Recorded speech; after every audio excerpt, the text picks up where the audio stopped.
14 hours in the air and we got to Beijing. It goes without saying that Margot and me were extremely excited about this trip, even though we had only been home for 4 days after visiting Boston for Misha's graduation. Hey, guess what? Japan.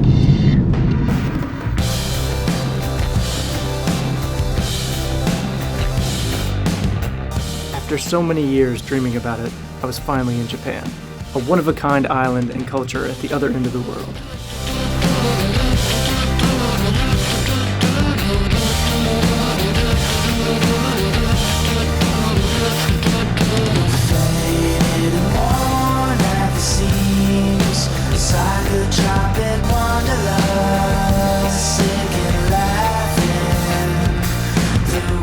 Behind us was a huge group of people waiting, and they were holding up Tomorrowland posters.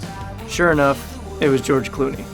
We just arrived at our hotel in Japan. Here's hello, and start your engines.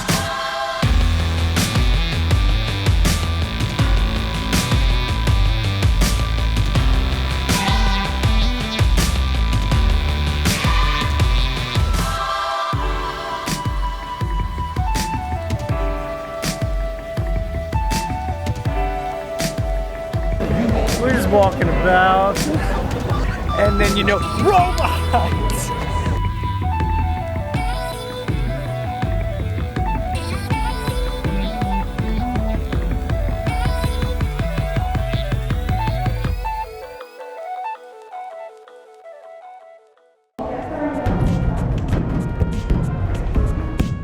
The next morning, we packed up and met the tour group at 8 a.m.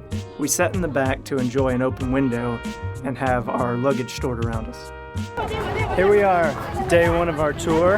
First location, the Imperial Palace and Double Bridge. Imperial Palace, you cannot get in, and behind us, the only remaining building left after the bombings of an insurance company.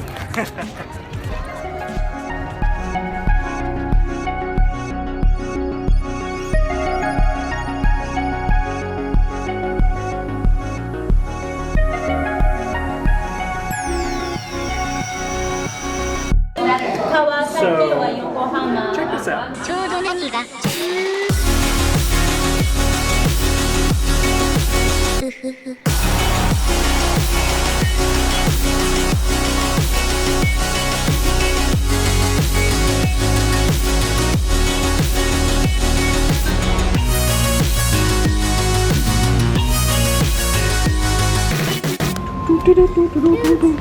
Okay.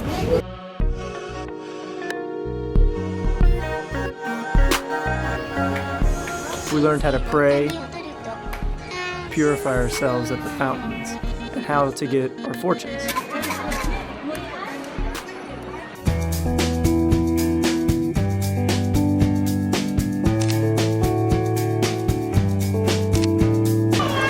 Shopping time! While we were here, there was actually a small earthquake, but we didn't really feel it. The strength of shaking 5.5 strong. So today, next we headed off to the Minji Shrine. We met our first crows, which were everywhere in Japan. We were on the hunt for a crow. It goes,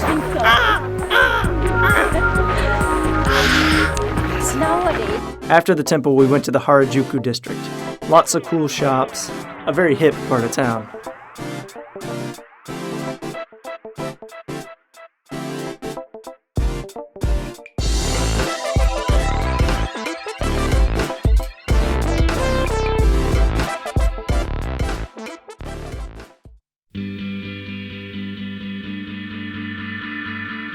Day 2 begins.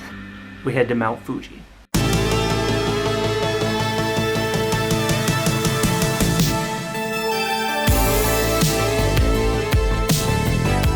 Our first stop was Lake Ashi, a beautiful crater lake.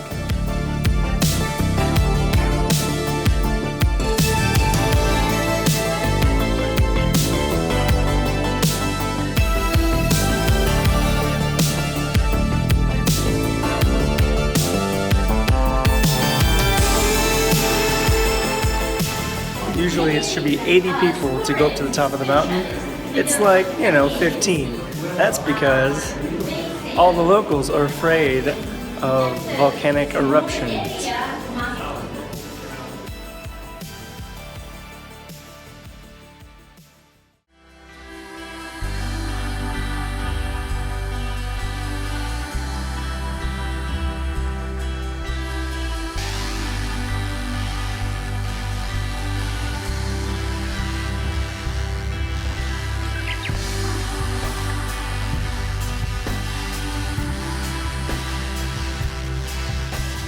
We arrived at a hotel restaurant where we got our first good look at Mount Fuji.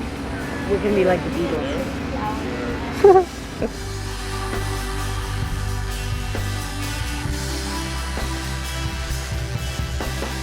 Thinking about the Marinated plum. Visual sightseeing baths. They are all following this. Tonight's hotel was built into the side of a coastal cliff. You could tell it was old. Our room was on floor 10 and directly overlooking the water, like you could just jump into it. We quickly changed into kimonos and headed down to dinner. Sachiko brought out a karaoke machine and insisted we started singing immediately.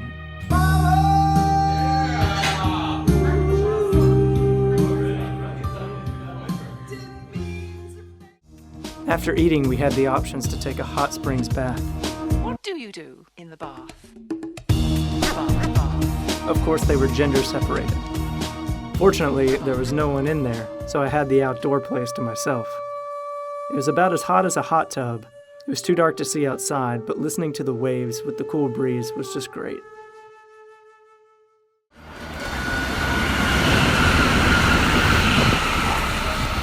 I charted our speed at 160 miles an hour.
So we're dragging this suitcase all over town On old roads, on old roads because Kyoto is about 800, 900 years old. going down quiet alleys.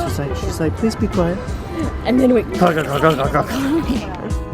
We then walked some more side streets. One kind of shady. Girls in black skirts and guys with earpieces and suits. But shady by Japanese standards is still pretty safe.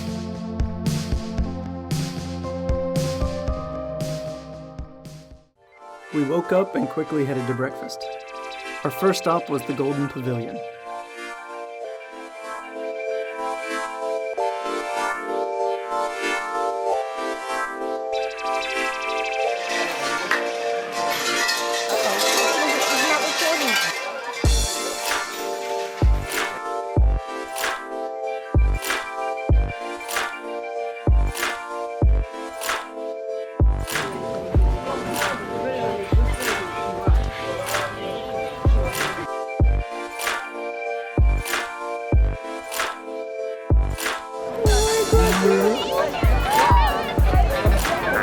There are deer everywhere.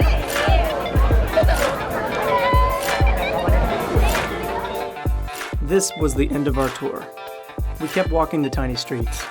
Countless bars and restaurants lit up the alleyways. Oh, how much, baby?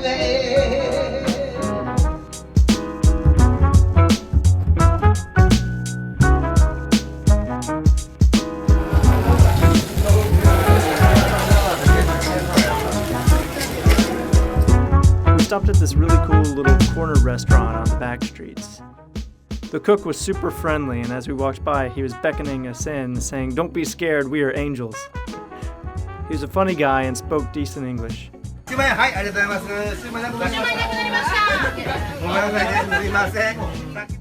sat at the tiny bar, and everyone there was really interested in us being on our honeymoon. We really loved the friendly vibe at this place. I look at my bacon. Bacon with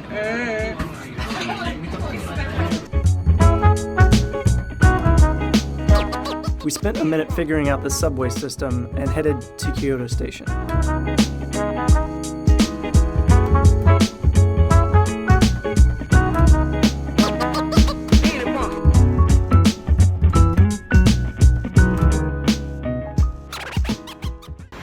Just biking down the streets of Kyoto, no big deal.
We were now ready to leave Kyoto. We bought tickets for the Nozomi bullet train towards Tokyo and got on. Finally, some relaxation. As we were checking in, we found out there had been a 7.8 earthquake while we were on the train. We then walked to the Vision nightclub. Ready, yo, ready, steady, go!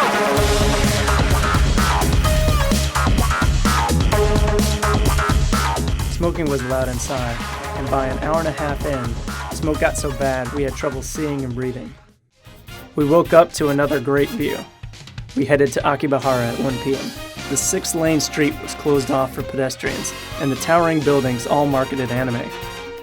This place had pretty much any kind of shop you could imagine crammed side by side and stacked on top of one another.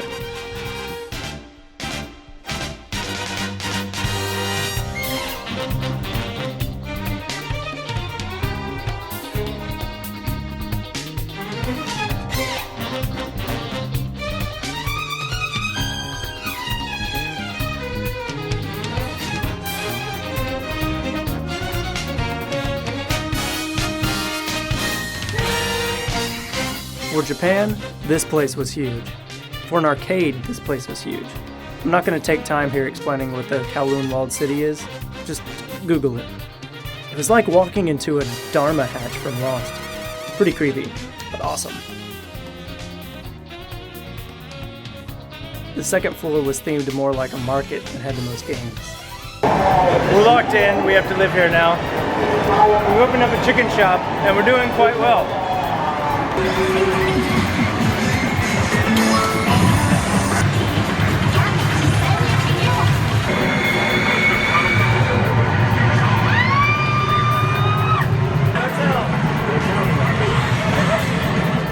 Before we left, she really wanted to play Dance Dance Revolution. Here I realized I did not hold on to my high school skills.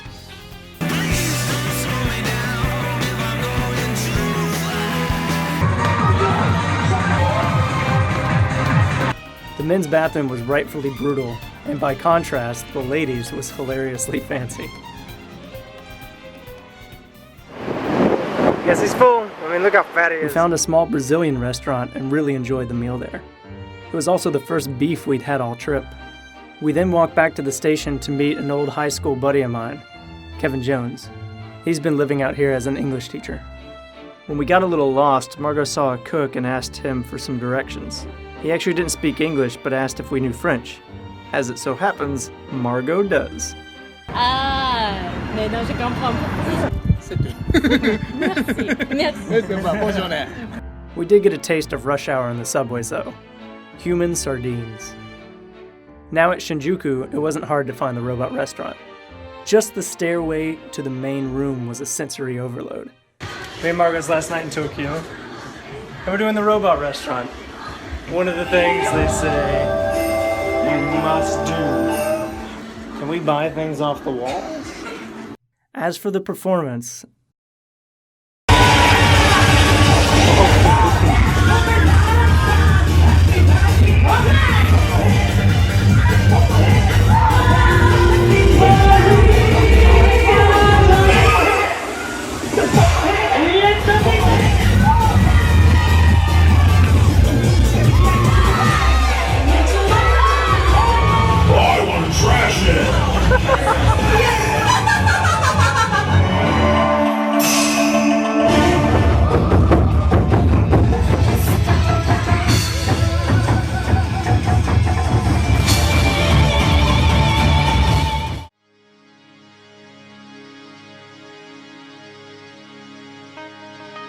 we took our time here, but left with the intention of seeing the famous Shibuya crosswalk at rush hour. But even though it was 10 p.m., we still got to see some pretty decent crowds here.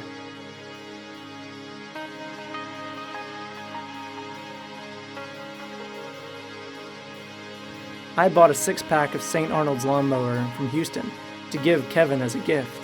Oh, fortunately, I forgot to bring it the day we actually met up. I tried to find creative ways to give them away. 3 of them I left in the bottom of vending machines, just to confuse people. Places like that. 2 I left beside some sleeping hobos to brighten their day.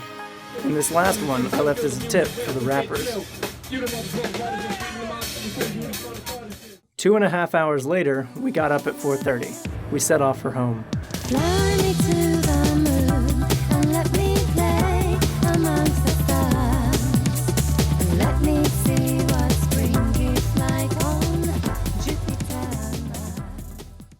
We have just launched at Houston, currently Roman situated with ON 91 degrees Fahrenheit until the civil sun goes off. If your destination is Houston, all transit passengers should proceed to the transit lounge.